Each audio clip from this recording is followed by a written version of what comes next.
seeing their father in front of them. Noah and Muan are quite surprised, pointing out that their dad has appeared. Leon, quiet with a gloomy face, tells his dear daughter that he was only out for a day, questioning whether it is too hasty to hold a funeral for him now. Muan gets teary. Without a moment's hesitation, she jumps toward Leon, crying out that their dad is back.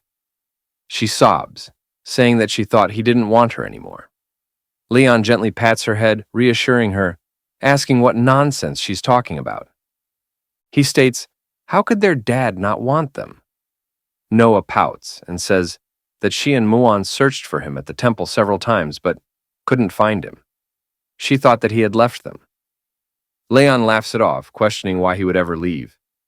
He explains that he just went for a walk in the back mountain today, making Noah realize that she had misunderstood the situation. Leon picks up Muan and turns to the maids, telling them that everything is fine now and asking everyone to go home.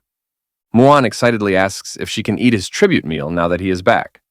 Leon chuckles and assures her that, of course, she can.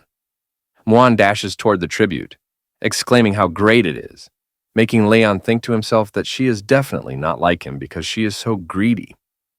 Meanwhile, Noah calls out to Leon, reminding him that next time he goes out alone, he should at least inform them. She then pouts in embarrassment, admitting that Muan was very worried about him. Leon laughs it off and apologizes for making them worry. He realizes that Noah clearly cares for him, but is too embarrassed to say it outright.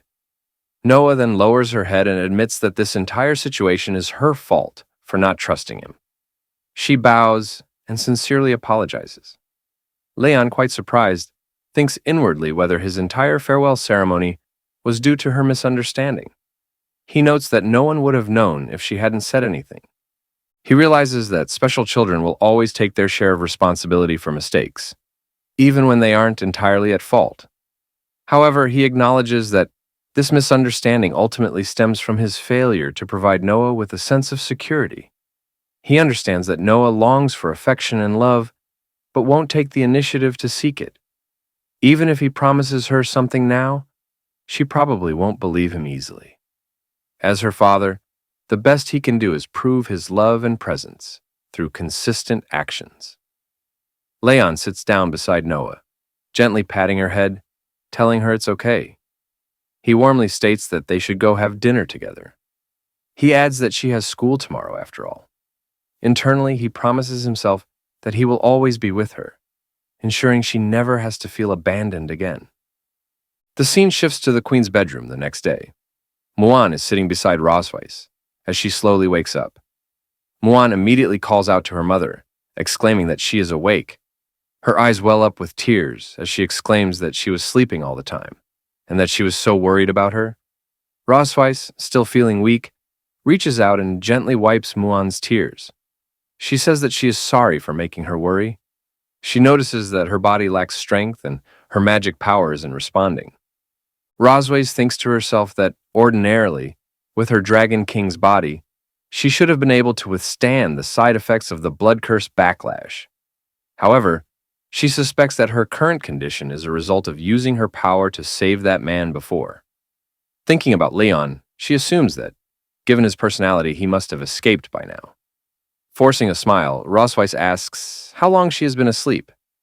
Muan answers immediately that it has been 2 days. Rosice thinks to herself that he couldn't have gotten far in 2 days, so she should still be able to send someone to capture him. Just as she contemplates her next move, Leon enters, holding a large fish. He asks Muan about having fish for dinner, stating that he just caught a big one in the back mountain. Rosice freezes in shock, while Muan lights up with excitement. Muan exclaims that he is so amazing. Leon grins, enjoying her admiration, saying that, of course, her dad is awesome. Seeing Rosice awake, he greets her, questioning if she is awake. Rosice, still trying to process the situation, questions why he is here. Leon smirks and shrugs, questioning where else he would be. He explains that he just went to the back mountain to get some fresh air and catch a fish to nourish his dear wife's body. Rosice, suddenly flustered, turns away and mutters, questioning who his dear wife is. Muan giggles and teases her mom not to be shy. Leon kneels beside Muan and hands her the fish. He tells Muan that he has a very important mission for her. Questioning if she can deliver the fish to the kitchen, Muan salutes playfully, reassuring him to leave it to her.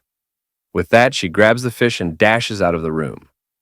As she leaves, Leon calls after her, telling her that her mom and dad have some things to talk about, so they can eat dinner first. Muan waves without looking back.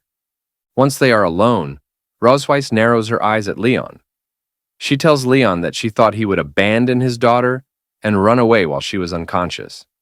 Leon chuckles, saying that there are still many things between them that they haven't settled yet. So why would he run away? Rosice, quite puzzled, questions what's going on between them. Leon's smile turns mischievous, questioning if she remembers what she did to him when he woke up more than a month ago. Rosice, caught off guard, blinks in confusion, asking what she did before. Suddenly, realization dawns on her, and she gasps in shock, asking if he is thinking about that. Leon's smirk widens into an evil grin. He reveals it's exactly that.